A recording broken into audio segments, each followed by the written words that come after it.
Hey guys, Hello Bella here. I haven't done a book review in a while, so I wanted to update you guys on what I just finished reading. The book is called Maybe You Should Talk to Someone, and the subtitle is A Therapist, Her Therapist, and Our Lives Revealed.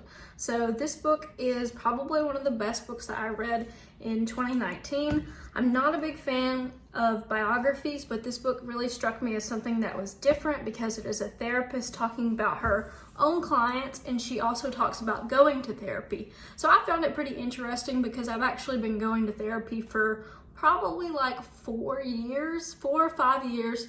I've seen 3 different therapists as an adult, and it took a little while to find the right therapist. And honestly, therapy is like seriously still a really taboo subject, despite the fact that everyone is like, mental health matters. It matters, but it's like the awkward thing that you can't talk about. I seriously remember saying something at work about going to therapy and just people just like looking like shocked that I went to therapy, like it was there was something seriously wrong with me. So I just want to say that like I'm happy that this book came out because it really normalizes therapy. A lot of the reasons that people go to therapy are major life changes or they are dealing with something, and that is sort of what happened to the author. She actually had a breakup, and that kind of like catapulted her to find her own therapist, and it was just kind of a really weird situation because her boyfriend dumped her because she had a son, and they were together for 2 years, and he said that he just did not want to date her anymore because he didn't want to spend the next 10 years of his life with a kid under his roof. So it was really not a good situation overall, but we see her go through these 4 clients, and she is dealing with their issues, and she's also dealing with her own issues. So it's kind of really a dynamic book.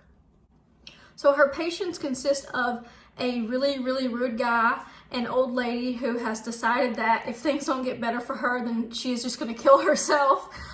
There is a woman who is actually dying of cancer, and then there is also a young woman who keeps basically sleeping with the wrong guys, drinking too much. She's just kind of a mess, and she's feeling very like down and out about her whole situation. So we see these 4 people try to come to terms with what they're going through in the book. One thing that I thought was kind of interesting was she talks about how people want to be told what to do in therapy. Like, we almost want the therapist to give us an answer of how to deal with our own problems. I know I've felt that way personally. Like, I wanted to just say to my therapist, like, what should I do? But they're not supposed to tell you what to do. They're supposed to lead you to the answer that you think you should make. And I think that's one misconception about therapy. A lot of people who have not been to therapy think that it is just like this person who is going to tell me what's wrong with me and then tell me what I should be doing and is going to be, derogatory towards what I'm doing. And that is definitely not what therapy is at all. Therapy is just a tool and basically a way to look inside yourself and basically hold up a mirror and see what is it that I'm doing and what is it that I'm feeling. For some people, like the rude guy, he just has a really hard time confronting his feelings on his own, and that is obviously why he has to wind up going to a professional just to be able to deal with his own feelings. So I think it was kind of an interesting concept that they all kind of wanted that answer from her that she really couldn't give them, but she was trying to lead them to.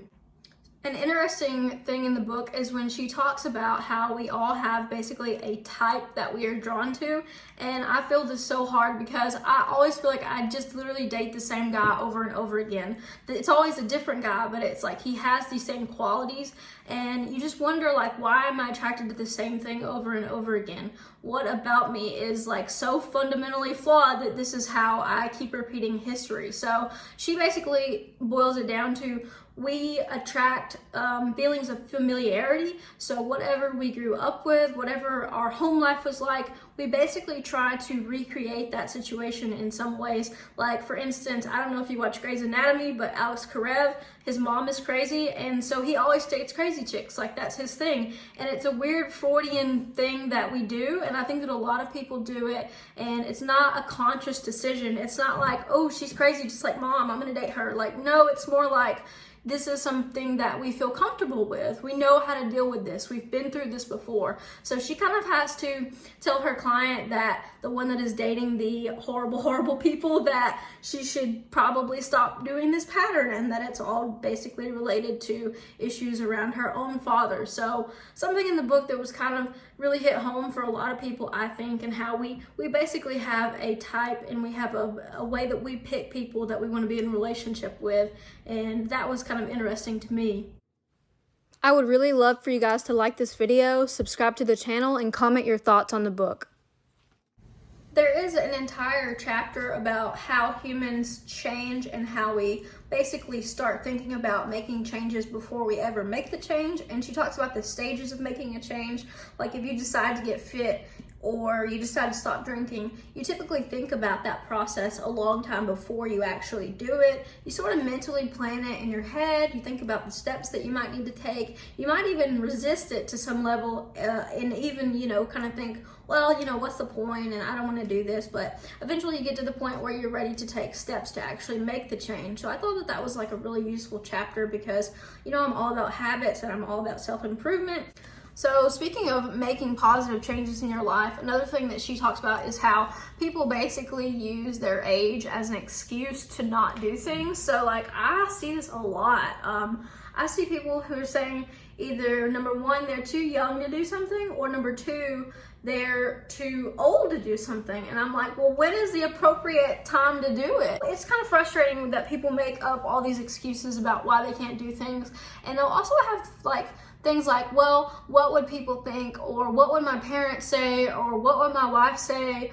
Or I don't think that I can do this, or I don't have enough money yet, or I don't have enough time. There's always some BS reason that people can't make a change or they can't do what they want to do. So I just feel like if you're putting something off for that long and you know in your heart that you want to do it, you should just write out like a game plan and make steps to reach your goal. I mean, I don't know what you want to do. If you want to start a goat farm, you're probably going to have to order a book about goats. Like, you don't have to go buy all the goats today, but you could at least really start thinking about, I wonder where I'm gonna get the goats, I think there's one thing that I learned from a class in college, and the teacher told us to ask the question, what would it look like if? And then you say whatever you were working on, whatever you want to do. So what would it look like if I made $5,000 a month after taxes and I was able to work from home? And then you write out what it would look like. So I think that people just have all of this weird fear about the unknown, I guess. And it's kind of one of those things that you can't predict problems that you're going to have, but usually the problems that you think you're going to have are not even that bad. So it's a term of it's called avoidance, when we don't want to deal with something, so we just act like it's not happening. Pretty much we avoid feelings, we avoid taking action, we even avoid people sometimes, people who remind us of things that we don't like about ourselves, or maybe we avoid people that we're secretly jealous of because we want to be like them and we are kind of having some resentment about the fact that they are actually doing what we want to do. I will say in this book there is a heavy theme around death, so maybe you need to consider that if you are reading it, but it's just, I think it's still worth reading because we all have to confront death. We all have to think about death, and we all go through this stage in life. It's the one thing that you can't buy your way out of. It is the one thing that we all have to go through as humans in this life experience. And she talks about death in several parts of the book as something that, shapes us and changes us. And it really, if you think about death, if you think about the fact that you're gonna die, do you change the way that you live your life on a daily basis? Because we are all going to die. So if I'm gonna die, I don't know when, right? If I'm lucky, I get to live for 60 more years and die peacefully, but I may not be lucky. I may just be one of those people who's like, oh yeah, sorry Bella, you have a crappy heart and you're gonna kick it at about 52 and not gonna get to see your kids grow up. This is horrible. What's going on here? But this is my point. We can't live our lives waiting for something to happen to tell us we need to go live our lives. We have to just start, because I have seen a lot of people surprisingly have a near-death experience and literally not change anything about their life. Is that not bizarre that you almost died and you just want to keep doing everything the way you're doing it? That is insane to me. So I just think that confront your feelings about death and maybe think about death and think about the people that you know who have died. Maybe they're just famous people, or maybe they're just something that, you know, they're a grandparent or something like that. And you think about what it means to realize that our existence is sort of, it is what it is. I mean, this book is like one of those things that, gosh, it took me a month to read this book because I just like could not get through some parts of it because it was making me confront things about myself. And I was like, I don't like this. This is too much, especially when I'm like, I have to feel all these feelings. I do not enjoy this. So I'm definitely one of those people who just tries to remain stoic, and I don't think it's the best coping strategy all the time, because I probably cried like 3 times when I was reading this book. Like, I was like, I cried in my cereal. Oh my gosh, I forgot about that. That's embarrassing. I like literally was like reading it and eating a bowl of cereal, and then I saw a tear like dripping in my cereal, and I was like, great. So in conclusion, you will cry in your cereal if you read this, but it is well worth the read. And I think that's really all I have to say. And I think that this book is a way to really like, you will learn a lot. I probably will reread it, but I want to give it some time because there's a lot of heavy ideas in this book, and the author is so, you know, such a good human. You can tell just by listening to her interviews that she is a really kind person. She has a lot of empathy for her clients, and not every therapist is a good therapist, unfortunately. I've been to a couple, like one therapist in particular, and I was just kind of like, why are you doing this? Like, you're really bad at this. So find yourself a good therapist and find someone that you really vibe with. Me and my therapist can kind of say whatever, and there's a good flow of conversation, and she kind of points things out. She doesn't push me too far, but she may even be like, you know, you're having some nervous tendencies right now when we talk about this, like, why are you doing this? So a good therapist pushes, but they don't push you past the point of not wanting to talk anymore. The last part that I want to bring up from this book is how she talks about pain is real, but sometimes we invalidate our own pain by comparing it to other people's pain.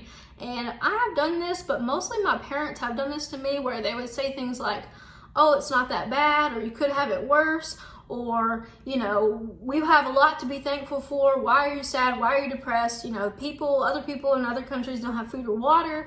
You know, that's all true, but it really invalidates your own feelings. And I think that we have to do a better job at acknowledging and feeling our own pain and the pain of others.